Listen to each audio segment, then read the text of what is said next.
지금 이 순간에도 수백만 명의 사람들이 전쟁과 죽음 그리고 고통이 매일같이 펼쳐지는 모습을 지켜보고 있습니다. 그리고 그들은 아주 단순한 질문을 던지고 있습니다. 만약 신이 존재한다면 그는 지금 어디에 있는가? 정의가 약속되어 있다면 왜 세상은 이렇게 보이는가? 그리고 구원자가 오기로 되어 있다면 왜 모든 것은 점점 더 나빠지는 것처럼 보이는가? 이 영상은 바로 그 질문에 관한 이야기이며 우리가 살기 훨씬 이전부터 경고받아왔던 그 답에 대한 이야기입니다.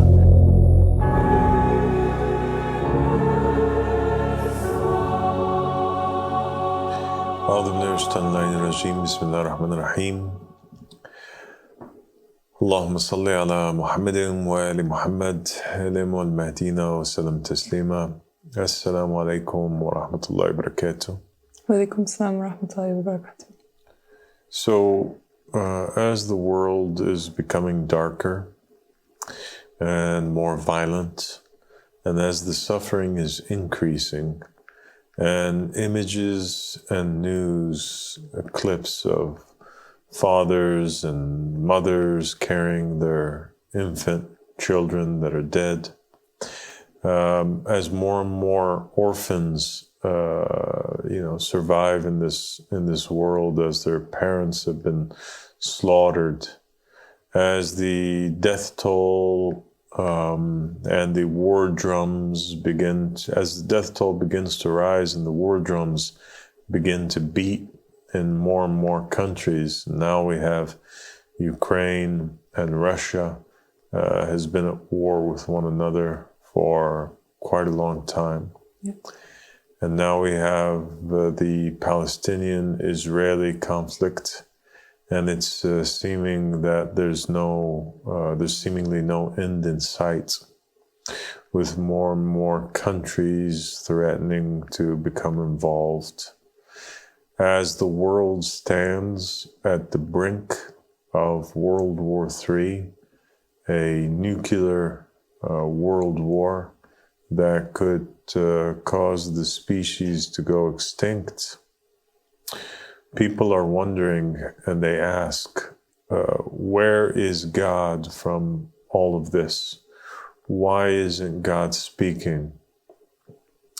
Jesus Christ, where are you?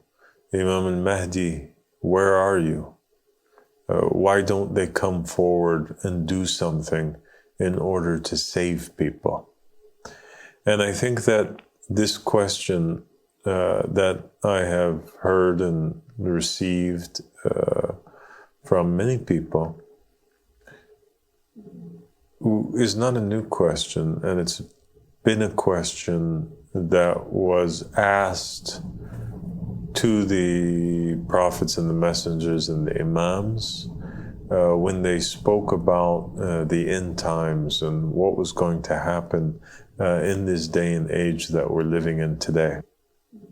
And we have the companions of the Ahlul Bayt alayhim salam, for example, in one narration, they were around the Imam, and the Imam was telling them that, all of these things that were going to happen from there being murders and there being chaos and there being anarchy and there's wars and rumors of wars and all of these horrific things to the point that the people would pass by a grave and wish that it was them that was dead.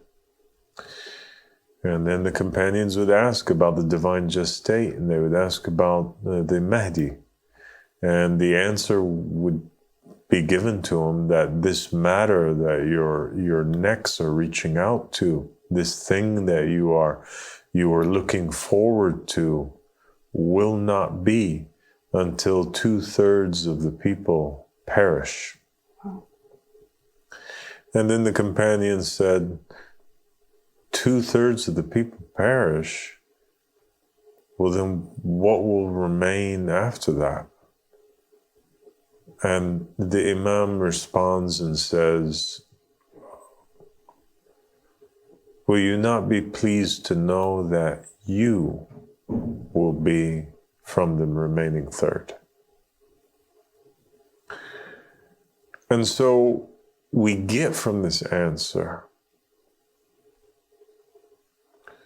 that the Ahlul Bayt alayhim salam are telling the companions that the believers are going to survive these atrocities and these horrible times.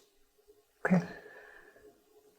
And in another hadith, it clarifies even further that before this divine gestate takes place and before the relief occurs, that the people of the earth will suffer two types of death, a red death and a white death. And the white death is plague, and the red death is killing, war, murder. Yeah. And the Ahlul Bayt alayhim salam were explicit in their saying that in their narrations, that one of the reasons why the punishment must happen on the earth is so that the enemies of the Ahlul Bayt and the enemies of the Shia are destroyed. Okay. And even the Sufyani in his appearance and his coming, and he's a villainous character that we're going to do an episode about in the end times, and the arch nemesis of Imam al-Mahdi alayhi salam and the Qa'im. The Sufyani, in the hadith, they state that before he even turns towards the believers, he spends the majority of his reign killing all of the enemies of the Shia. And so, of course, it's a horrible condition that's taking place. But one of the explanations that are given by God and His messengers and His imams for why this condition must be and why humanity must endure this suffering is because there are a lot of people whom are enemies of the Imam, who would object to the Imam, who would reject the Imam. And it is all of these bad people that are going to fall and die in the process of these wars and these calamities that are going to befall mankind. So that's a reason why the suffering must happen, and that's a reason why God allows it to happen, because it is ridding the earth from His enemies. Another reason why it must happen is given on the tongues of the saints and the prophets from before. And we get a reason that's highlighted in the book of Revelation, where the people of the earth, they shout out to God and they say, "O sovereign Lord, until when will you continue to allow this to take place? All of this death from the seals being broken, all of this chaos, all of this disease, all of this poverty. People are dying of starvation." And the answer comes to the people that, they're given their robes and they're told to wait for a little bit longer until all of those saints who were meant to be martyred, along with all those who were martyred before, are killed and martyred. And so we find out from this that a second reason why the suffering is allowed to take place and why God remains silent until the appointed time is because it was destiny that so many of God's chosen, beloved saints must die in order that God's fury and wrath boil against the enemies and against the tyrants and against the perpetrators of these great injustices against humanity. And so when all those who were written that they were supposed to be martyrs get martyred, then they join the ranks of John the Baptist, and they join the ranks of the disciples of Jesus Christ, and they join the ranks of the companions of Muhammad and the imams and all the prophets and the messengers. When the number is complete, then the relief happens, and God gives permission that the punishment and the flood of the end times, so to speak, come down upon the people of the earth. Wow. So there's bad people that must die, that's a reason, and there's good people that must die, and that is also a reason. Wow.